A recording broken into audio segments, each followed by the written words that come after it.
दोस्तों, हर फ्राइडे हर जुमा को देखते रहे मुसलमानों के आर्थिक, सामाजिक, राजनीतिक, धार्मिक पहलुओं पर मनोवैज्ञानिक विश्लेषण। जी हाँ, मनोवैज्ञानिक विश्लेषण, एक ऐसा विश्लेषण जिसे देखकर आप भी बहुत कुछ सोचने समझने पर मजबूर हो जाएंगे। तो दोस्तों, इसी कड़ी में आज हम बातें करने जा रहे हैं कि मुसलमान आज क्यों, भारतीय, खासकर भारतीय मुसलमान, वैसे तो हम आलमी सतह की बातें करेंगे, विश्व स्तर की बातें करेंगे, क्योंकि सिर्फ भारतीय के ही मुसलमान नहीं बल्कि विश्व स्तर के मुसलमान जो है वो आज कहीं ना कहीं वो आत्म सुरक्षा को लेके, वो खुद आत्म तहफ़्फ़ुज़, व हीन भावना, व डर व खौफ में एक मुब्तला है। जी हाँ दोस्तों, एक अलग सा डर और खौफ, एक अलग सा भय।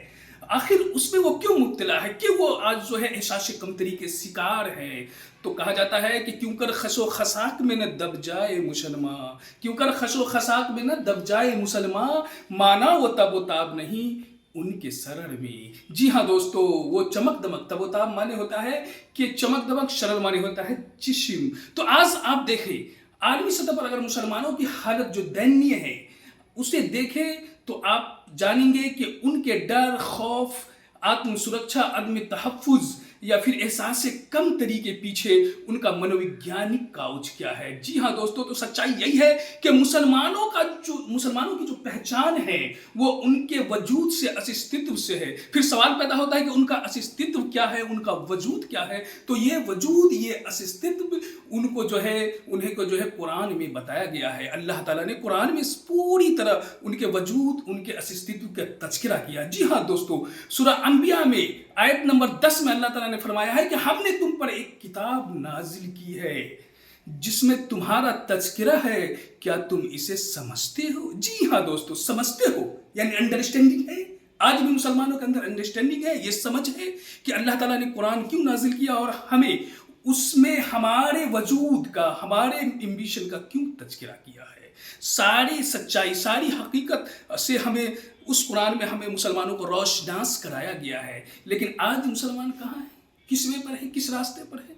जी हाँ दोस्तों, मादा परस्ती, ऐश परस्ती, ये सारी चीजें जो है उन्हें कहीं ना कहीं जो है उनकी सोच को एकदम से जो है क्या कहते हैं कि उनका जो विचार है, उनकी जो भावनाएं हैं, उनके अंदर जो ये होनी चाहिए वो सबको जो है एकदम रिजिस्ट कर चुकी है, एकदम पूरी तरह से जो है उसमें वो सम्मिलित है। आज आपने देखा होगा 4 जून को जब भारत में 18वीं लोकसभा का रिजल्ट आने वाला था तो यहाँ सबसे ज्यादा उस रिजल्ट के मुंतजिर थे भारत के मुसलमान। जी हाँ, ऐसे नहीं मुंतजिर थे, एकदम सहमे हुए, डरे हुए, खौफ, आखिर होगा तो क्या होगा, रिजल्ट किसके पक्ष में जाएगा, क्या भाजपा सत्ता में आएगी, क्या भाजपा इक्तदार में आएगी, अगर वो इक्तदार में आ जाती है तो फिर मेरा क्या होगा। जी हाँ दोस्तों, ये डर, खौफ भी मुसलमानों में इस तरह से व्यवस्था, इस तरह से ये था। आखिर इस डर खौफ के पीछे मनोवैज्ञानिक कारण क्या है। तो यही सारी चीजें हैं कि आज भी उनकी सोच, उनका विचार, उनका रहन सहन, उनका सब कुछ जो है इस्ट हो गया। वरना कुरान में अल्लाह ताला ने तो फरमा दिया है, पूरी तरह क्लियरफिकेशन कर दिया। आप जैसे देखिए सूरह हज में अल्लाह ताला ने सूरह हज में 41 वर्ष में फरमाया है कि ये वो लोग हैं जिसे मुल्क में जब दस्तरस हाजिल हो जाए तो ये नमाज पढ़े, ज़कात दे और लोगों को अच्छे काम करे और लोगों को गलत काम करने से रोके। जी हाँ, लोगों को गलत काम करने से रोके। लेकिन आज मुसलमानों को अगर दस्तरस हासिल हुई तो क्या कर रहे हैं, वो किस रास्ते पर जा रहे हैं। भारत के हिस्सा का मिसाल लिया जाए, हिंदुस्तान का ही अगर एग्जाम्पल लिया जाए तो कितने 100 बरस यहाँ मुगल हुकूमत ने शासन किया। लेकिन वो मुगल हुकूमत का जो शासन जो है उसकी जो उनका जो इक़्तिदार है वो पूरी तरह धीरे धीरे जो है नस्ल नाबूद क्यों हो गया। क्योंकि उनकी जो है मादा परस्ती, ऐश परस्ती सिर्फ मुसलमान को ही नहीं बल्कि पूरे हिंदुस्तान को जो है वो क्या कहते हैं कि उनको खसारे में डाल दिया, मसाइब व मुश्किलात में डाल दिया। क्योंकि उन मुगल हुकूमत की सोच की वजह से, उनके सही इसकी रवैया की वजह से है अंग्रेज यहाँ पूरी तरह काबिज हो गए और अंग्रेज ने पूरी तरह भारत को अपने नरगे में ले लिया। तो दोस्तों, सवाल यही है कि आज भी मुसलमान क्यों नहीं सोचते हैं। अल्लाह ताला ने कुरान में हर जगह फरमाया है कि नमाज पढ़ो, ज़कात दो। लेकिन आज आप सोचिए कितने मुसलमान हैं जो ज़कात देते हैं, नमाज पढ़ते हैं, ज़कात देते हैं। कितने लोग हैं जो गरीबों की मदद करते हैं, जो अपने हमसाया का ख्याल रखते हैं। आज गरीबों की मदद करने के लिए इनके पास 10 रुपया नहीं है, 5 रुपया नहीं है, लेकिन फजूल खर्ची, शो, नुमाइश, चाहे वो शादी हो या अलग जो प्रोग्राम हो, फंक्शन हो, उनमें वो नुमाइश करते हैं, बेतहाशा नुमाइश। उस वक्त ऐसा नहीं लगता है कि भारत का मुसलमान जो है दयनीय स्थिति में है। उस वक्त आप देखेंगे भारत के मुसलमानों को तो ऐसा लगेगा कि हिंदुस्तान का सबसे अमीर मुसलमान है ये, सबसे जो है लग्जरी लाइफ जीने वाला मुसलमान है जो। तो दोस्तों, आज अगर मुसलमान जब तक अपनी सोच, अपने समझ को नहीं पैदा करेंगे तो जाहिर सी बात है उनकी हालात वैसी की वैसे ही रहेगी।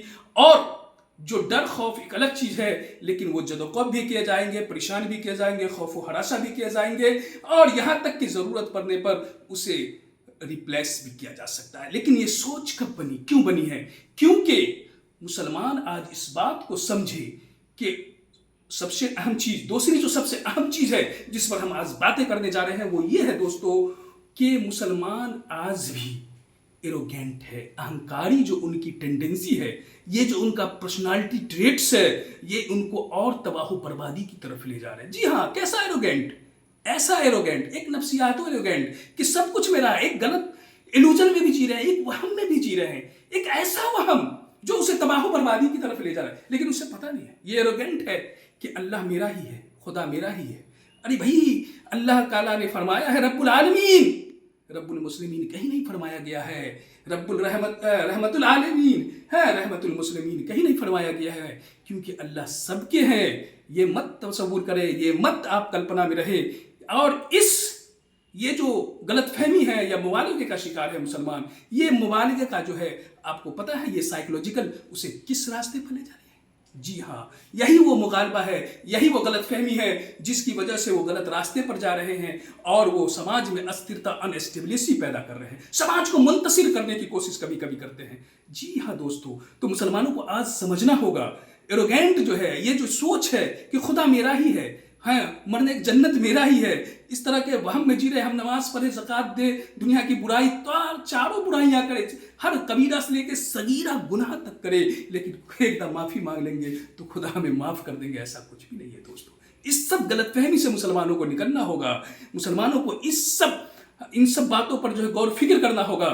और सबसे जो अहम चीज है, क्योंकि वो जो क्या कहते हैं मादक प्रस्ती जो है उनके अंदर, जो भौतिक जीवन जो आज जी रहे हैं, उनसे दूर होना होगा, क्योंकि यही वो जीवन है जो उनके मानसिकता को नहीं, शारीरिक रूप से ही नहीं, मानसिक रूप से भी उसे जो है पूरी तरह विकलांग विकार कर रहे हैं। वही विकलांगता विकार जो है उनके अंदर जो है एक डर, खौफ, भय पैदा कर रही है, जिससे वो अदम तहफ्फुज के शिकार हो रहे हैं, आत्म सुरक्षा के शिकार हो रहे हैं। तो दोस्तों, हम आज जो कहते हैं कि मुसलमानों की जवान की जो चाट जो है उसकी खाट खड़ी कर रखा है। जी हाँ दोस्तों, आज मुसलमानों की जबान की चाट जो है उसकी खाट खड़ी रखा है। आप देखिए जगह जाके चिकन मटन बिरयानी तिरयानी, आज जहां देखिए ऐसे होटलों में जाएंगे तो आपको वहां भी लगेगा कि मुसलमान हिंदुस्तान के आज भी मुगल अंदाज में जीवन जी रहे हैं। तो दोस्तों, सच्चाई यही है।